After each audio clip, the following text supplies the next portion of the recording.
যে ভারত সরকার তাকে গৃহবন্দী করে রাখছে তার কাছ থেকে টাকা পয়সা বের করার জন্য। কারণ হাজার, হাজার কোটি টাকা এদের হচ্ছে দেশে বিদেশে ছড়ায় আছে। এর সত্যতা তো যাচাই করার কোনো উপায় নেই। কিন্তু বলল তো যে বেঁচে আছে কিনা সন্দেহ। তাকে আবার বলছে যে সে বেঁচে থাকলেও তাকে আটকে রাখছে ভারত সরকার তার কাছ থেকে টাকা পয়সা আদায় করার জন্য। ২ নম্বর হলো যে শেখ হাসিনা তো দূরের কথা। তার একজন কর্মী শাহবাগে এসে বলুক যে আমি আওয়ামী লীগ করি বা শেখ হাসিনার দল করি। আর কি বলল যে বাংলাদেশের মিডিয়া দূরে থাকুক, সে আগে ভারতীয় মিডিয়াকে ফেস করুক। কারণ সেনাবাহিনী না থাকলে তার অস্তিত্ব থাকতো না, বেঁচে থাকতো না। এই যে কথাটা ভারতীয় একজন হয় সে সাংবাদিক অথবা কোনো রাজনৈতিক কর্মী, কথাগুলো আপনি আমি যা ভাবি যা শুনি তার সাথে অনেক মিলে যাচ্ছে। ঘটনা হচ্ছে যে আওয়ামী লীগের নেতারা কর্মীরা এটা মানতে চান না। এটা যে একটা সত্যিকার অর্থে গণঅভ্যুত্থান এবং এখনো পর্যন্ত মানুষ আওয়ামী লীগ বিরোধী যে মনোভাব, সেই মনোভাবের সামনে কেউ জোর গলায় বলবে যে আমি আওয়ামী লীগ করি, এই অবস্থাটা নেই। এটা আওয়ামী লীগের বাস্তবতা। এই বাস্তবতা না মেনে এটাকে যদি চক্রান্ত, ষড়যন্ত্র এটা এইভাবে যদি চিত্রায়িত করার চেষ্টা করে, এটা ভুল হবে। মানুষের মধ্যে যে তীব্র ক্ষোভ, এটা দানা বেঁধেছিল। যখন সুযোগ আসছে সেটা বিস্ফোরিত হয়েছে। গণঅভ্যুত্থান এইভাবেই হয়। গণঅভ্যুত্থান পরিকল্পিতভাবে হয় না। গণঅভ্যুত্থান ষড়যন্ত্রের মাধ্যমে হয় না।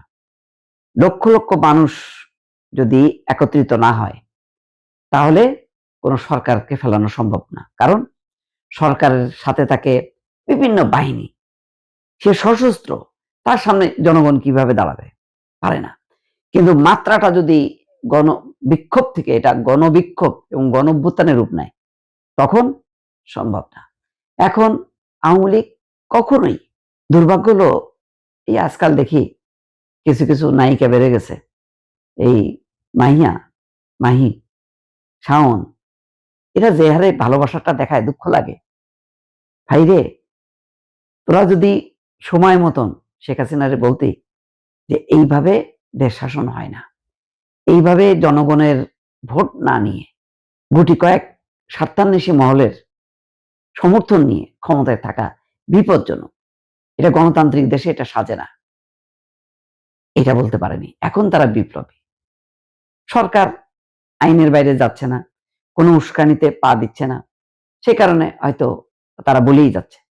আর শেখ হাসিনা ওই দিক ওই যে কি মিষ্টি জান্নাত, তারপরে শাওন, মাহিয়া, মাহি এদেরকে সাপোর্ট করে দিচ্ছে, মানে তার লেভেলটাও কোন দিকে নামছে।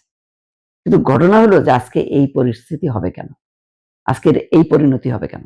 এই ভারতীয় সাংবাদিক বা রাজনীতিক যার বক্তব্যটা শুনলেন, সে তো বাংলাদেশের বাস্তব অবস্থাটাই তুলে ধরছে।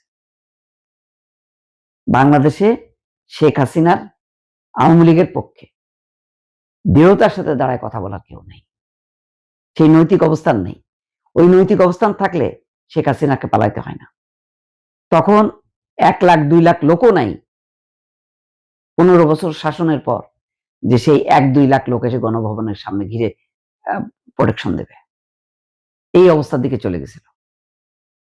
তখন কেবলমাত্র ভরসা ছিল পুলিশ, বিডিআর, বিজিবি, র‍্যাব, সেনাবাহিনী। তো সেনাবাহিনী তো চূড়ান্ত সংঘাতে যাবে না, কারণ সেনাবাহিনী তো জানে যে প্রকৃত অবস্থাটা কি, সে জনগণের পক্ষে দাঁড়াইছে।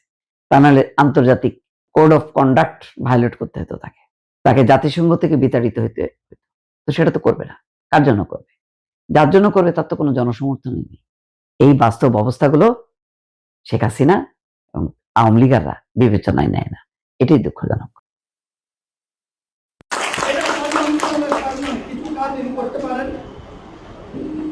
হিন্দু ধর্ম কর্মের কাছ থেকে তার মন তৈরি থেকে সাংস্কৃতিক কাজ করতে পারেন।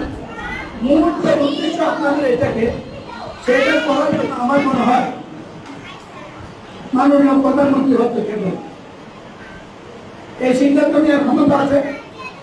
আমি এবং নিতাই বাবু আর জাতীয় নিয়ে যদি দাঁড়াই, আশা করি কুমিল্লার ঐতিহাসিক স্থানটির জন্য তাদের প্রত্যাশা করলে এর মন্দিরে যে প্ল্যান করছে সেটা বাস্তবায়নের জন্য আমাদের সরকারের কাছে টাকা অভাব না, কারণ আমাদের সরকার তা করতে দিয়েছে।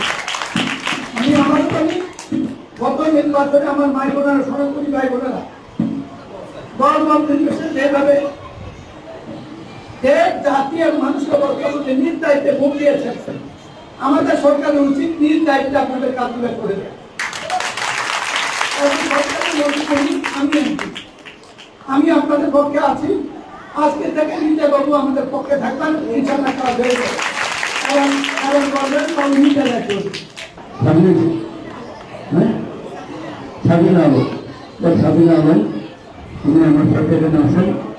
নাইট সুলতান আছে আমাদের আন্তরিক পরিচালক, উনি আছেন। আমাদের মানে একঝাট যোগ্য সরকারি কর্মকর্তারা আছে। আমাদের জেলা প্রশাসক একটু মানে ক্লান্ত অবস্থায় বলে তিনি একটু সাথীটা উঠে গেছেন, কিন্তু আছে খায়ের নাম ম্যাডাম, আমরা মহোদয় বলি এখানে উপজেলা নির্বাহী অফিসার আছেন আর আপনারা সবাই আছেন। এবং সর্বোপরি এই অঞ্চলের মাননীয় সংসদ সদস্য, অত্যন্ত প্রবীণ জননন্দিত রাজনীতিবিদ মনোহর চৌধুরী আছেন। মনোহর চৌধুরী একটা আপার মস্তক অসাম্প্রদায়িক এবং সে তার কাছে হিন্দু মুসলমান এসব কোনো ভেদাভেদ নাই এবং মানে তিনি মুসলিম ধর্ম নিষ্ঠার সাথে পালন করেন এবং মানে হিন্দুরা হিন্দু ধর্ম পালন করুক, মুসলমানরা মুসলমান ধর্ম পালন করুক, খ্রিস্টানরা বৌদ্ধ কালচার ধর্ম পালন করুক। এই ধর্মের বৈচিত্র্যের মাঝে, মানুষের বৈচিত্র্যের মাঝে আমরা ঐক্যবদ্ধ চাই, কারণ আমাদের প্রিয় মাতৃভূমি, এখানে আমরা সবাই চাই। এগুলো আমাদের মানে সরকারের অবস্থা। আমাদের যে মানে ইয়েতে এই রাধাকেশ্বরী মন্দির প্রাঙ্গণ, এখানে আমরা আমাদের প্রত্যক্ষ অধিদপ্তরের অধীনে আমরা দিতে পারি, কিন্তু খুব বেশি এখানে যে রাস্তা আপনারা বলছেন সেটা বললে আমাদের নেওয়ার কোনো প্রয়োজন নেই।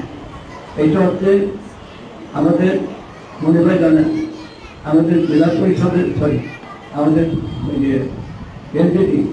এলজিডি মিনিস্ট্রিতে, অর্থাৎ লোকাল গভর্নমেন্ট মিনিস্ট্রিতে এলজিডি একটা ইঞ্জিনিয়ারিং বিভাগ আছে।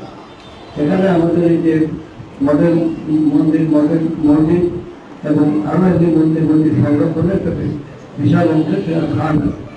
সেখানে আমাদের পাশের মহাসচিব, আমাদের সবারই মানে মুরব্বী এবং তিনি হচ্ছেন সেই মন্ত্রণালয়ের মন্ত্রী।